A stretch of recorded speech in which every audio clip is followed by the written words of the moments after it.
নমস্কার, ওঙ্কার বাংলায় আপনাদের স্বাগত। আমি আপনাদের সঙ্গে বিশ্বজিৎ। বছর শেষে মাস্টার স্ট্রোক অমিত শাহের। কেন্দ্রীয় স্বরাষ্ট্রমন্ত্রী বঙ্গোপসাগরে এসেছেন। দিলীপ ঘোষ এবং শুভেন্দু অধিকারীকে এক টেবিলে বসিয়েছেন, ঐক্যের বার্তা দেওয়ার চেষ্টা করেছেন। কারণ এক হয়ে 26-এর বিধানসভা নির্বাচনে ঝাঁপাতে হবে, তবেই পদ্ম ফোটানো সম্ভব। কিন্তু অমিত শাহ তো ঐক্যের বার্তা দিলেন, এক করলেন। 26-এ কি সত্যি পদ্ম ফুটবে? কারণ 2021 বিধানসভা নির্বাচনে আমরা দেখেছিলাম ইসবার 200 পার স্লোগান দিয়েছিলেন, কিন্তু মাত্র 77 এসে থেমেছিল। কিন্তু সেই বিধান এর সংখ্যা এসে কমে দাঁড়িয়েছিল 60 থেকে 65-র মধ্যে। কতটা সম্ভব? এই মুহূর্তে আমার সঙ্গে রয়েছেন পদ্মশ্রী পুরস্কারপ্রাপ্ত শিক্ষাবিদ কাজী মাসুম আক্তার। জানবো কি মনে হয়। হ্যাঁ, প্রথমেই ওঙ্কার টিভির দর্শকদেরকে নতুন বছরের আগাম শুভেচ্ছা। আজকে 31শে ডিসেম্বর, বছরের শেষ দিন। 26 আসছে, 26-এ ভোটও আসছে। ওয়েদার খুব গরম গরম। দিদি ওখানে আগুন জ্বরাচ্ছে, তো অমিতজি ছেড়ে দেবে নাকি? সেও জ্বরাচ্ছে, সে আবার নরম তরল সরল হয়ে জ্বরাচ্ছে। সে ঐক্যের বার্তা দিচ্ছে যে বিজেপিতে যে অনৈক্যের একটা বাতাবরণ রয়েছে দীর্ঘদিনের, একে তো দুর্বল, তাতে আবার লবি হয় নাকি? তো পাতলা পাতলা চারটে যদি কাঠিও থাকে, সেটা একসাথে করলে শক্তিশালী হয়। তো বিজেপি ভারতের সবচেয়ে সবল দল, আর পশ্চিমবঙ্গের এই লোকগুলো সবচেয়ে দুর্বল। এদেরকে এক কাজে করলে সবল। কর্মীরা তৈরি, সমর্থক তৈরি, কর্মী সমর্থকরা তৈরি। শুধু নেতৃত্ব স্তরীয় মানুষদের মধ্যে কি আছে সেটা অবশ্যই জানে। তো ঘটনা হচ্ছে, এর আগে সমীপ ভট্টাচার্য সভাপতি হয়ে চেষ্টা করছিলেন। তিনি ওনাকে ডেকেছিলেন, সঙ্গে নিয়েছিলেন কাকে? দিলীপ ঘোষকে। আমি জানি না, যদি বিজেপি দলটাকেই ভালোবাসে সবাই, তাহলে ক্ষুদ্রাতি ক্ষুদ্র আত্ম অহংকার, গরিমা, আত্মাম্বরিতার তো কোনো দরকার নেই না। যাক, উনি তো ভোট ক্যাচার এবং ভোট চাণক্য বলছে আর কি, ওই মুকুল্লাকে আর কি চাণক্য বলছে না, অত্যন্ত ভালো একজন সংগঠক আর কি। তো উনি বোঝাচ্ছেন, উনিও বার্তা দিচ্ছেন যে তোমরা তৃণমূলকে উবড়ে ফেলে দেবে দাবি করছো, তা তোমরা তোমাদের আসনটাকে কি টলমলে রেখেছো না দৃঢ় করেছো? এইটা আর কি। তো আসন দৃঢ় করতে গেলে নেতাদেরকে এক হতে হবে। কেন নেতারা এক হবে না? কারণটা কি? কি এমন ইন্টারেস্ট আছে? হবে না কেন? কি হয়েছে? কি বেরিয়ে যাক সব, যদি না থাকতে পারে বেরিয়ে যাক। 250 বেশি মানুষ মারা গেছে বিজেপি থেকে। 250 বেশি যারা মারা গেছে, তাদের কি ন্যায় ন্যায় পেয়েছে? তারা, তাদের পরিবার ন্যায় পেয়েছে? হাজার হাজার লোক ক্ষতিগ্রস্ত, রক্তাক্ত, থ্রেট পাচ্ছে, আতঙ্কিত। এখানে দীপু দাস হয়নি, হবে কদিন পরে। কি সব কি চলছে? সব উন্মাদ হওয়ার তো একটা জায়গা আছে, আর কোনো স্বার্থপর লোককে দলে রাখা যাবে না। তবে আমি অমিতজিকে বলবো যে রাজ্যের 65% হিন্দু ভোট, হিন্দু তুমি এক বড্ড শুনি, তাদের বড় অংশকে তিনি বিজেপিতে আনতে চাইছেন। 35% সম্পর্কে তার কি কোনো চিন্তা নেই? যদি 35% নিয়ে তার চিন্তা থাকতো, তাহলে বিশিষ্ট কিছু মুসলমানদের নিয়ে তিনি বৈঠক করতেন। করেছেন? করেননি। তাহলে 35%-এর কিচ্ছু নেবার দরকার নেই, একেবারে অকবার। দিল্লি বিজেপিকে ভোট দিল, দিল্লিতে বিজেপি ছিল না, কিন্তু কেজরিওয়াল ছিল। উত্তরপ্রদেশ দিল, বিহার দিল, বাংলা দেবেন কেন? বাংলা কি অন্য দলতে করা নাকি? বাংলা কি দিয়ে করা? দুর্বল জনগোষ্ঠী একটা, ভারতের সবচেয়ে দুর্বল মুসলিম জনগোষ্ঠী এখানে থাকে, পশ্চিমবঙ্গে থাকে। এমন তো অবস্থায় আমি মনে হয় কিছু ভাবনা চিন্তা করেছে হয়তো, আমিও তো জানি না। এবং সবচেয়ে বড় কথা, বিজেপি আর এস এস একটা দই টানাটানি গল্প শুনতে পাচ্ছিলাম। অমিতজি সেটাকে বন্ধ করেছেন, তিনি আর এস এস সাথে বসেছেন। আরে গ্রামাঞ্চলে ফিরত আর এস এস কিসের মাধ্যমে? জনসেবার মাধ্যমে। সেবা হচ্ছে পরম ধর্ম, তার মধ্যে আবার কি আছে? বা আদর্শ, নীতিবোধ, একটা নির্ণয়, একটা চেতনা, যারা আর এস এসকে সেভাবে দেখতে চায়, রন্ধে রন্ধে পৌঁছে যাওয়া। আর এস এস এই বাংলার শাখা প্রশাখা কয়েক গুণ বেড়েছে এই তৃণমূল আমলে। দিদি খুব ভালোবাসে অবশ্য, মুখে গালাগাল দেয়, আসলে খুব ভালোবাসে। এই মুসলমানরা শুনতে পাচ্ছে না তো, আবার তাহলে ঝামেলা যাবে। কিন্তু দিদির সবচেয়ে প্রিয় কি? আর এস এস, অটল বিহারী বাজপেয়ী এবং মোহন ভাগবতজি। মোদিজিকেও ভালোবাসে, কিন্তু দিদি, মোদিজি দাঁড়িয়ে আছে, দাঁড়িয়ে লোকদেরকে একটু বেশি ভালোবাসে, রবীন্দ্রনাথ ঠাকুরকে ভালোবাসে। স্যার, আপনার কাছে অমিতজিকে একটু খারাপ ভাবে। একটা বিষয় আছে। আপনি কিছুক্ষণ আগে বলছিলেন যে 35%কে বাদ দিয়ে বা সংখ্যালঘু যাদের তাকে বাদ দিয়ে কি সত্যি কি ক্ষমতা আসা সম্ভব এই সংখ্যালঘুকে বাদ কঠিন কঠিন, আমার যুক্তি যদি বলেন কঠিন। দিয়ে? কিভাবে ম্যানেজ করা উচিত বিজেপি? অনায়াসে ম্যানেজ করা যায়, পৃথিবীতে অসম্ভব বলে কিছু আছে নাকি? পৃথিবীর সবচেয়ে বৃহত্তম রাজনৈতিক দল ভারতবর্ষে এতদিন ধরে ক্ষমতা রয়েছে, তো তারা প্রকৌশল বের করতে পারে না? মুসলমানরা আতঙ্কিত করে দূর করলেই হয়ে গেল, আবার কি আছে? না, আপনার কাছে আমি জানতে চাইছি যে মুসলমানদের তাহলে কিভাবে কাছে আমার টানবে কাছে বিজেপি? টোটকা আছে, আমি পরিষ্কার জানি, আমি বলবো না, ওগুলো সব বলে দেবো নাকি? পরে সব তো যথেষ্ট বলতে হবে, তো টোটকা আছে আমি জানি। এবং কিছু অংশ আমার বক্তব্য, আমি তো গোপাল ভাট্টাই বেশ বলে দিই। রাজ্যের সব অনেকে শুনে মিম করে ফেলেছে, মিম এখন হই করছে, আইএসএফ হয়ে গেছে, ওইদিকে ওই কি না হুমায়ুন কবির হয়েছে, সব হয়েছে না? JUP হ্যাঁ, ওই তো COP ছাড়ো সব আর কি। নিশা কেমন আছে? ভালো আছে তো? দেখতে বেশ ভালোই। বেচাকে তাড়িয়ে দিল, তার খুব গোসা হয়েছে। নিশা নিশা আছে না? তো যাক, বাবরি মসজিদের নামে 300 কোটি টাকা তুলবে, তার মধ্যে একজনই 80 কোটি টাকা দিয়ে দিয়েছে বাবরি মসজিদের নামে, 300 কোটি। তো এটা একে তো হারিয়ে দিল মাননীয়াকে। মাননীয়া সরকারি কোষাগার থেকে জগন্নাথ মন্দিরকে 300 কোটি দিয়েছে, যাই না, দুর্গা অঙ্গনকে 300 দিয়েছে, 250 শুনলাম আর কি। আর মহাকালটা যদি চেষ্টা করে 300 ক্রস করে দেয়, তাহলে হুমায়ুন কবিরকে হারানো যায়। হুমায়ুন কবির জনগণের টাকা 300 কোটি কি রে ভাই? ওষুধ কিনিনি গরিব লোকটি, দুটো ইট কিনে আছি। ফুল কিনে নিও হে অনুরাগী, ইট কিনে নিও হে অনুরাগী, চললো বাবরি মসজিদ তৈরি করতে। এটা ধর্মের আবেগ, সুশ্রুরি। দিদি তো এটা নিয়ে এতদিন ধরে খেলেছে, হুমায়ুনও খেলছে। দিদি থেকে শিক্ষা নিয়ে যাওয়া উচিত, দিদির কাছে কৃতজ্ঞ থাকা উচিত। তো এই সবগুলো আছে, এই সবগুলো থাকাতে, যেটা হয়েছে সেটা হলো মুসলমান ভোটটা যারা তৃণমূল থেকে বেরিয়ে গেছে অলরেডি, তাদেরকে কেউ কেউ লুফে দিচ্ছে। দেখছেন না তৃণমূল থেকে কত লোক মিমে যোগদান করছে, দিনের পর দিন যোগদান করছে। আসাদুদ্দিন ওয়েসি তো একটা বড় পলিটিশিয়ান, তিনি জানেন কীভাবে কী করতে হবে। তাহলে এখানে যোগ্য নেতৃত্ব দরকার, ওই উর্দুভাষীদের নিয়ে হবে না, যোগ্য বাংলাভাষী লোক চাই, যার গ্রহণযোগ্যতা আছে সমাজে। আইএসএফকে আরো প্রসারিত হতে হবে, সিদ্ধান্ত বদল করতে হবে। ওই ভাঙড় ভাঙড় ভাঙড় ভাঙড় করে কাজ করা হবে, ভাঙড় থেকে বেরিয়ে যেতে হবে। শুধু ভাঙড় ভাঙড় ভাঙড় ভাঙড় একটা পকেট সংগঠন হয়ে গেছে। যেটা দেখিয়ে দিয়েছে কিন্তু হুমায়ুন কবির, সে বলছে আমি শুধু ওই টরকপুর নেই, আমি 100-এর বেশি জায়গায় আসন দেবো বলছে। তো তা আসন দিতে গেলে তো কিছু একটা পরিকাঠামো চাই। মসজিদ একটা শুশুড়ি, তো মসজিদ তো ইস্যু আছে। পশ্চিমবঙ্গে কলকাতায় অনেক মসজিদ আছে অধিগ্রহণ হয়ে আছে, বেদখল হয়ে আছে। বিজেপি সব তথ্য নিতে পারবে, লড়াই করতে পারবে? এই সেন্ট্রাল গভর্নমেন্ট সংখ্যালঘু মুসলমানদের জন্য যে প্রজেক্টগুলো এনে দিয়েছে, তার সুফল পশ্চিমবঙ্গ মুসলমানরা পাচ্ছে না।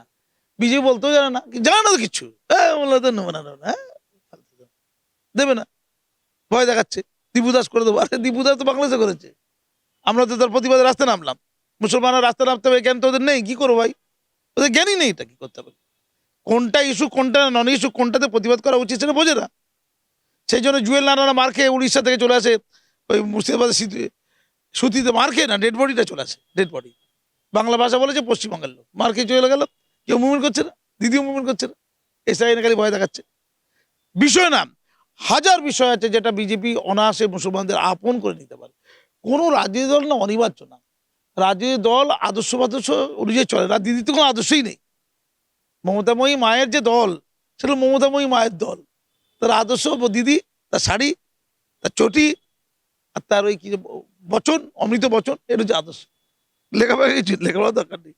বিজেপির একটা আদর্শ আছে, সিপিএম এর আছে, এগুলো আছে। কিন্তু বিজেপির যে আদর্শ, সেই আদর্শকে যদি বাংলার মুসলমানদের কাছে গ্রহণযোগ্য করে নিতে পারে, যেমন মেঘালয় খ্রিস্টানদের জন্য পলিসি তৈরি করেছে, মেঘালয় খ্রিস্টানদের ভোটটা বিজেপি চায়, পশ্চিমবঙ্গে মুসলমানদের ভোটটা বিজেপি চাইবে না। ও কেউ বলে দেয় না, দেয় দেবে কেন? কেন দেবে? সবসময় ভয় দেখালে দেবে নাকি? তাদের পাশে থাকতে হবে তো। দিদি তো মেরে লাট করে দেবে। কত তো মুসলমান গেছে, মানে এই 250 জনের মতো মারা গেছে, তো তার মধ্যে 2 থেকে 2.5% মুসলমান মারা গেছে। মানে ভোট দেয় না, 1% ভোট দেয় না, কিন্তু শহীদ হয়ে গেছে বিজেপির জন্য 2.5-3% মুসলমান। বুঝলি, দেখুন তাহলে তাদেরকে সুরক্ষা দিয়েছে, তাদের পরিবার কি ন্যায় পেয়েছে? কিচ্ছু পাইনি, কিচ্ছু পাইনি। ফলস্বরূপ কিছু করতে হবে। মুসলমানরা যদি বিজেপি করতে চায়, তাদের দুটো পাহাড় টপকাতে হবে।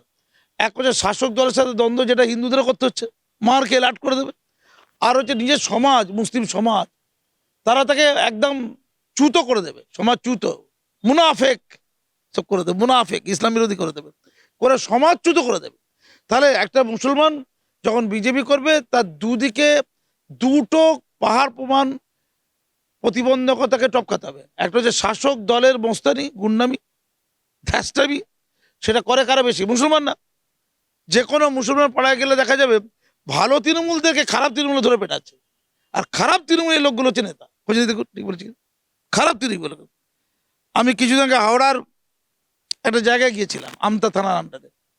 সেখানে তৃণমূলদের ঘরদোর লুটপাট করছে তৃণমূলের নেতারা, তারা কান্নাকাটি করছে, তাদের নিয়ে আবার আমি লোকাল আমতা থানায় গিয়েছিলাম। আমি গিয়েছিলাম হেল্প করতে, ওই গুন্ডাকে যারা গ্রেপ্তার করা হয়। পুলিশ জানে যে সে গুন্ডা, সে মোল্লা, অত্যাচারিত হচ্ছে মোল্লা, দুজনই তৃণমূল। বিজেপি হতে পারে। এবার বিজেপি হলে কি হবে বলুন তো? কত ভয়ঙ্কর ব্যাপার। এক হচ্ছে মুসলমান সমাজ, তাকে একদম কি বলবো, ওই চ্যুত করে দেবে, এবং মুনাফেক কাফের যা তা বলে দেবে সব। দুভাবে মার হবে তাকে, তার ঘরদোর জ্বালিয়ে দেওয়া হবে, কাফের বলে, মুনাফেক বলে, বিধর্মী বলে, মুশরিক বলে, যেটা নিয়ে তর্ক বিতর্ক হচ্ছে, মুশরিক তাহলে মার। খোঁজ নিয়ে দেখুন কতজন মারা গেছে। কোচবিহারে তো একটা মেয়েকে উলঙ্গ করে দৌড় কাটিয়েছে, তা একটাই তো সে বিজেপি করে, উলঙ্গ করে দৌড় দৌড় ল্যাংটা ল্যাংটা দৌড়। কিন্তু বঙ্গ বিজেপির তো সংখ্যালঘু সেল রয়েছে। সেল সব জেল, কিচ্ছু না। সেলটা আছে বলে ক্ষতিকর।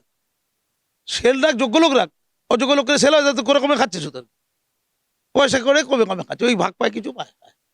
ওটা আমাকে একদম বলবেন মাথা গরম হয়ে পড়ে একদম।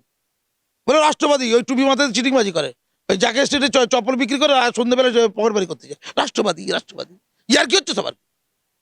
মুসলমানদের রাষ্ট্রপতি হতে পারে, হিন্দু রাষ্ট্রপতি, নরেন্দ্র মোদী রাষ্ট্রপতি, নরেন্দ্র মোদী বলুন না, তো পাগলামি হচ্ছে। তার মানে কি মুসলমান সব রাষ্ট্রবিরোধী? ওই চারটে লোক টিভি চ্যানেল বসে রাষ্ট্রপতি হয়, চারটে লোক টিভি চ্যানেল বসে মাথা টুপি দিয়ে সারাক্ষণ মাথা টুপি খুলে বেড়াচ্ছে, চ্যানেল বসে মাথা টুপি, আমি দেখেছি। সব ভণ্ডামি তো সীমা আছে। কোন ক্লাস পর্যন্ত পড়েছে? ক্লাস 2, 3, 4 পর্যন্ত কি পড়ে? 4 কিন্তু অনেক বড় ডিগ্রি, 2, 3, 4 নেই। বলে পশ্চিমবঙ্গ বলতো কেউ শিখিয়ে দেয় না, ওটা ভাই পশ্চিমবঙ্গ, এটা পশ্চিমবঙ্গে আমরা সব রাষ্ট্রবাদী, এইটা নিজে বলছে রাষ্ট্রবাদী। এইগুলো মাইনরিটি মোর্চাতে আছে, কি করবে? সবগুলো মূল্য আছে কিছু? তাদের প্রত্যেকের পেশা দেখা যাবে ঘৃণ্য পেশা। তাহলে কি শুধু হিন্দুকে দিয়ে বিজেপি হবে না, হবে না। ও স্বপ্ন দেখুক অমিত শাহ, আমি চ্যালেঞ্জ করে দিলাম, কিচ্ছু হবে না। আমি পরিষ্কার বিজেপিকে চ্যালেঞ্জ করছি, কিচ্ছু করতে পারবে না, চ্যালেঞ্জ করে। মুসলমানদের যে ভোটগুলো 10% মতো দিদির কাছ থেকে অলরেডি বেরিয়ে গেছে, সেই 10% মুসলিম ভোটের একটা বড় অংশকে বিজেপি ক্ষমতাশালী দল একটা না আনতে পারত। সেই ভোটটা মিমে যাবে, আইএসএফে যাবে, আর যাবে হুমায়ুন কবিরের দলটায়, ওই জনতা কি দল আছে, যাবে। কিন্তু এখন যাবে ভোটের আগে ঠিক তৃণমূলের কাছে চলে যাবে। কেন? এমন এক পরিবেশ পরিস্থিতি তৈরি হবে, মুসলমানরা নিরাপত্তাহীনতা ভুগবে, এই মিমও সুরক্ষা দিতে পারবে না। হুমায়ুন কবির কদিন আগে হিন্দুদেরকে বাগরি জলে ফেলে বলেছিল, সব কিছু ঢপের চপ, কিচ্ছু না, দিতে পারবে না। আর নওশাদ তো পারবেই না। অর্থাৎ চলো যাই দিদির ঘরে গিয়ে আবার ঘুমাই, সব চলে যাবে ওখানে। বিজেপি দিলে কিন্তু যদি সুরক্ষা দিতে পারতো, বিজেপি থেকে যেত, কারণ বিজেপিটা পাওয়ারফুল দল। সেটা বিজেপি কাছে, বিজেপি ভাবছে করতে গিয়ে ওই ভেঙে গেলে আমাদের ওইটা দিয়ে মধু খাবো। কখন মিম একটু ভেঙে দেবে, কখন ওই হুমায়ুন কবির একটু ভেঙে দেবে, আর নওশাদ একটু ভেঙে দেবে, নওশাদে গেছে ভেঙে দেবে, ওই ভেঙে দেওয়া মধুটা, মানে মোল্লাবোরটা ভাগ করে দেওয়া, ভেঙে দেওয়া, ওই মধুটা তাড়ি খাবো আমরা, এখানে হিন্দু হিন্দু করি। একেবারে ভুল পলিসি। মাসুমের কাছে আসতে হবে, কিভাবে এগোতে হয় সেই সিদ্ধান্ত নিতে হবে। ওই বক বক করে মিটিং করে ওয়েস্টিন হোটেলে কিচ্ছু হবে না। আমি তো বলছি কিচ্ছু হবে না, চ্যালেঞ্জ করে বলছি পুরো। অমিত শাহ যদি ট্রেনিং নিতে যায় এখানে আসুক, কথা বলুন, ওসব কিচ্ছু হয় না, আমি গ্যারেন্টি বলছি। একটা ভালো কাজ হচ্ছে, আর এর সাথে বিজেপির সম্পর্কটা ভালো করেছে, এটা ভালো কাজ।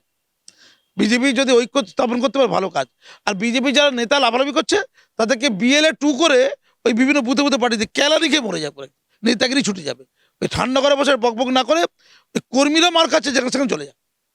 প্রত্যেককে যেগুলো বিজেপি করতে চাও, তুমি বিজেপি করতে চাও, আচ্ছা আচ্ছা চান দিতে চাও তো যাও, BLA 2 হয়ে তপসিয়া চলে যাও, মোল্লা এলাকা চলে যাও, রাজাবাদ চলে যাও, BLA 2, তুমি BLA 2 ওখানে গিয়ে যারা আছে তাদেরকে সুরক্ষা দাও।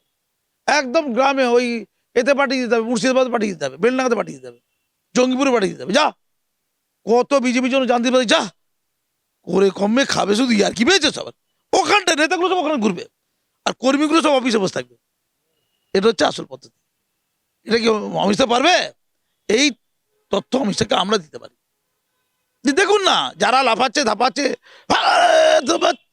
কি যায় তো সে কি বল, কত ক্ষমতা দেখি। যা তপসি যা, জাভেদ খান ওখানে গিয়ে যাও ভারত কি জয়পাল থেকে। এই যে এসআইআর করছে, সব ভালো কথা। মতুয়া ভোটটা তো কাটা যেত না, মতুয়াদের সার্টিফিকেট তো করে দিতে পারতো 1 বছর ধরে। করেছে বিজেপি? করেনি। এখন 20 বছর মমতা তো করবে না, বিজেপি করেনি। ফলস্বরূপ যদি এই যে আমি তফসিয়ার কথা বললাম, তফসিয়া এন্টারলি রিগিং হবে 2026-এ, কাটতে পারবে? আমি এখন বলে দিচ্ছি নির্বাচন কমিশনকে যে তফসিয়ার ভোট অন্য পার্টিতে একটা যাবে না, পুরোটা তফসিয়ার ভোটটা একটা পার্টিতে পড়বে এবং পুরোটা রিগিং হবে। তফসিয়া বলছি, তফসিয়া যতগুলো বুথ আছে কলকাতার তফসিয়া বলছি, এই সামনে। আপনাকে অসংখ্য ধন্যবাদ আমাদের বছর শেষে সময় দেওয়ার জন্য। বঙ্গ বিজেপিকে চাঙ্গা করার জন্য, ঐক্যবদ্ধ করার জন্য অমিত শাহ যতই বার্তা দিক না কেন, সংখ্যালঘু ভোট ছাড়া শুধুমাত্র হিন্দু হিন্দু ভাই ভাই করে এ বঙ্গে কিন্তু পদ্ম ফুটবে না। স্পষ্ট বার্তা পদ্মশ্রী পুরস্কারপ্রাপ্ত শিক্ষাবিদ কাজী মাসুম আক্তারের। তবে শেষ পর্যন্ত 26-এ পদ্ম ফোটে কিনা সেদিকে আমাদের অবশ্যই নজর থাকবে। ক্যামেরায় রবি দত্তের সঙ্গে বিশ্বজিৎ হালদার, ওঙ্কার বাংলা।